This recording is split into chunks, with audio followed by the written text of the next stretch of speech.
Hello दोस्तों, कैसे हैं आप लोग। हमारी आज की कहानी का नाम है हिसाब। मम्मी जी, ये फल तो मेरे लिए मेरे पति लाए हैं। आपको व्रत करना हो तो आप भी अपने लिए पापा जी से मंगवा लीजिए, शिवानी जी से उनकी बहू नेहा ने कहा और फल का थैला लेकर अपने रूम में चली गई।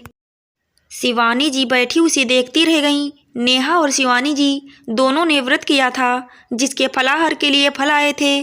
शिवानी जी ने गुस्से और दुख में किसी से कुछ नहीं कहा और सिर्फ दूध पीकर सो गईं। अब अक्सर ऐसा ही होता, बेटा कुछ भी लाता तो नेहा अपने पास रख लेती। शिवानी जी ना तो बेटे से कुछ कहती ना ही पति को, जिससे नेहा का मनोबल और बढ़ता गया। एक बार शिवानी जी अपने पति से कहा तो उन्होंने घर की शांति के लिए शिवानी जी को ही चुप रहने को कहा। साथ ही शिवानी की ज़रूरत की चीज़ें खुद लाकर देने लगे। नेहा ने इसका खूब फायदा उठाया। चूँकि नेहा के पति बाहर रहते थे, उन्हें कुछ पता नहीं चलता था।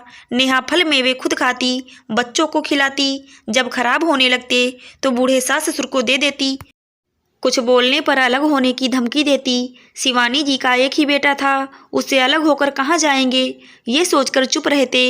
एक बार शिवानी जी का बेटा 2 साड़ी लेकर आया और बोला, हो सकता है कि दुर्गा पूजा में मैं आ ना पाऊँ, तो तुम बच्चों के और पापा के कपड़े खरीद लेना और एक एक साड़ी तुम और माँ ले लेना। नेहा ने देखा साड़ी बहुत महंगी और सुंदर थी। उसने वो साड़ी अपनी माँ को दे दी। दुर्गा पूजा में छुट्टी मिलने के कारण शिवानी जी का बेटा अमित घर आया। उसने घूमने का प्लान बनाया।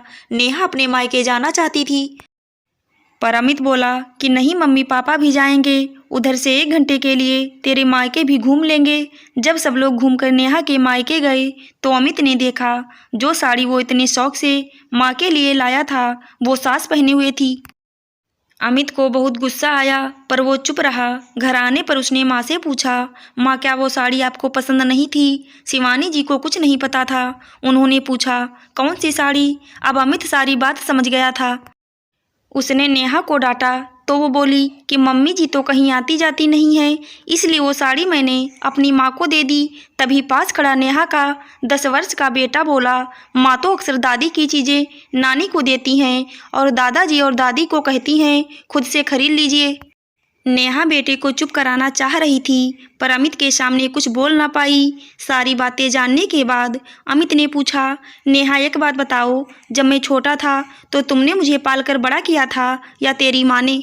नेहा ने शर्म से आंखें झुका ली। अमित ने कहा कि तुम्हें जो करना है करो, जिसे जो देना है दो, पर मेरी माँ के हिस्से का नहीं, क्योंकि आज तो मैं तुम्हें माफ़ कर रहा हूँ पर आगे नहीं करूँगा और आज से माँ पापा की देखभाल मैं खुद करूँगा।